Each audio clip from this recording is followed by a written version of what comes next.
So we're recording. We're recording. Okay, so my name's John. This is Matt. We've already done We're the now intro. at the stage of doing the snow foam to this lovely blue Vauxhall. I can't remember the model. Grandland Turismo thing.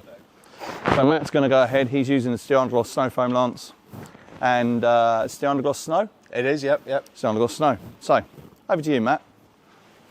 Yay! So you've all seen me do this hundreds of times on the channel. So as always, methodical manner, top to bottom, clockwise, anti-clockwise, whichever way you feel.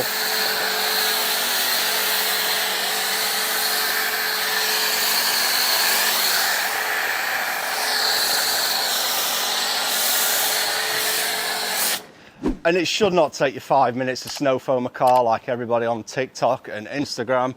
It takes as long as that just took. So why don't you go over it twice, Matt? I might do afterwards. Oh, okay. Just drop back, get a first coat down first.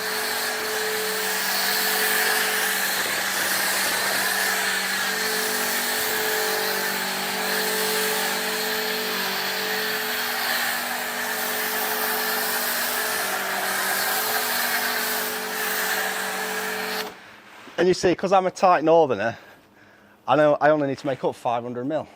You don't need a 4 litre. That's a decent size SUV. And we've still got 250 mil left. But you can go over it again. So, and I was talking to Johnny about this off camera. Because of filming YouTube on my own, by the time I've got all the lovely runoff shots, it's pretty much dry again. So I have to wet it again. And you probably find you do that. So go around with a detailing brush at this stage, get into all the nooks and crannies of some APC.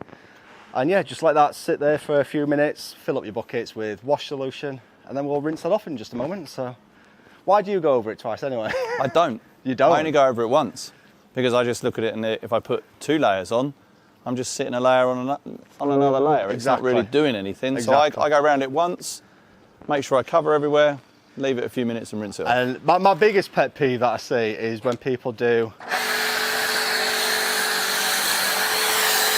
all of that. Absolutely. You see videos and it takes people 20 minutes to snow foam. It takes 60 seconds to run around with a snow foam cannon. It's interesting, different people, top to bottom, bottom to top. You know, Yeah. would you start at the bottom because the bottom's going to be dirtiest to give the snow foam at the bottom more of a chance to work till you go round to the top? Or do you start at the top and just think, well, it's running down, but is it running down with the dirt from the top to the bottom? It's interesting, the way that people detail in general. For me, I typically always started at the front, so I'd obviously coated the windows, and because of that, naturally gets to the roof. Yep. And then just naturally have just worked down. But then others that I've seen have said bottom to top, and the reason for that is if a customer comes and distracts you, you know where you are. But again, it takes 30 seconds. Like, how often are you getting distracted midway through snow foaming? Absolutely. Don't get wrong, my neighbours will now be distracting me now, and I'm thinking this is drying, I need to hurry up and rinse it. But whilst you're snow foaming, just play dumb and don't put headphones in.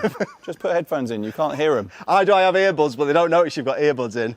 So at this stage, the back end it's still a bit wet. So as I said, we've done a bit of chit chat in there, but usually be filling up your buckets. We've got our buckets ready. Don't have a rinse bucket, but we can soon scramble one of them together. And this side's looking all good. And then once you've done, you can either save that for next week, or do what I do. I just normally add it to the wash bucket. Yeah, either add it to your wash bucket or add it to your rinse bucket to clean off your wash mitt. But yeah, typically just tip that away. I'll fill this rinse bucket up.